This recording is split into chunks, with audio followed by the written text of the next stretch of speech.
Quais são as melhores estratégias para o ambiente escolar?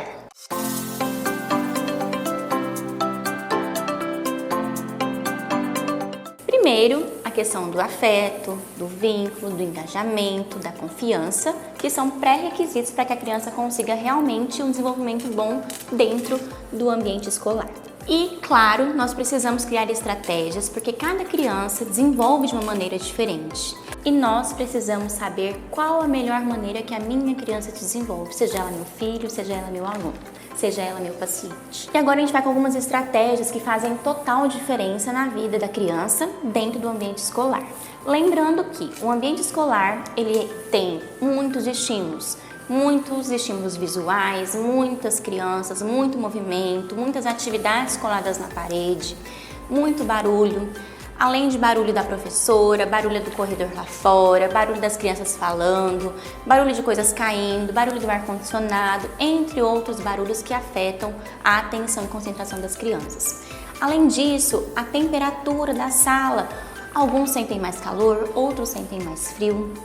Alguns têm um uniforme que incomoda, outros que ficam muito apertado, outros que não querem vestir tênis. O cheiro da sala, o cheiro do perfume do coleguinha, do desinfetante da sala, do pincel que a professora vai escrever no quadro, da cola, da massinha. São muitas informações para que essa criança consiga efetivamente receber essas informações e se organizar.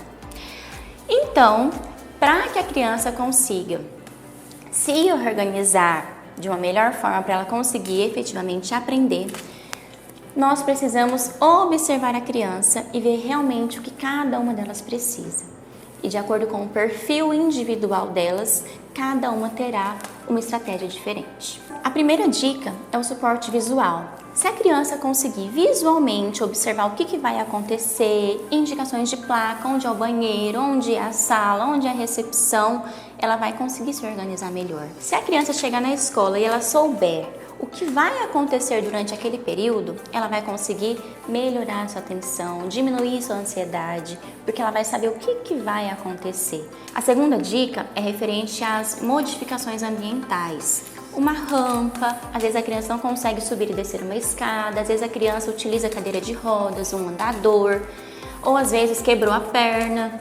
Então é muito importante que esse ambiente esteja adequado para evitar qualquer tipo de risco à saúde da criança. Essas modificações não são só a respeito de questões ergonômicas, e sim em relação à questão de iluminação, de questões auditivas, organizar as questões visuais da parede.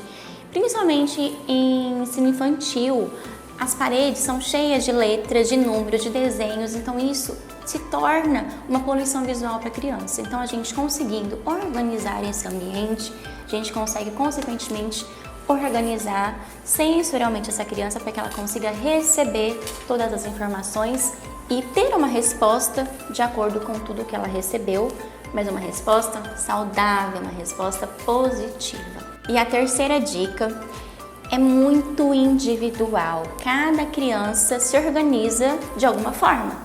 Algumas se organizam mais por meio do tato, outra por meio visual, outra por meio auditivo, outras por propriocepção, outras por movimento.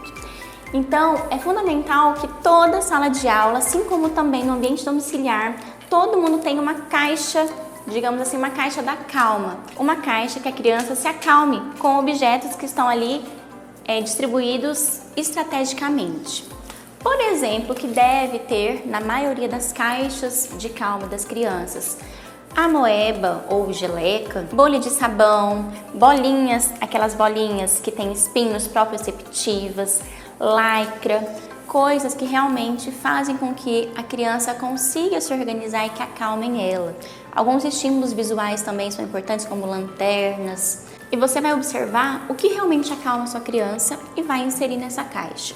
Ela vai ter acesso a essa caixa em tempo integral? Não, você vai observar a sua criança.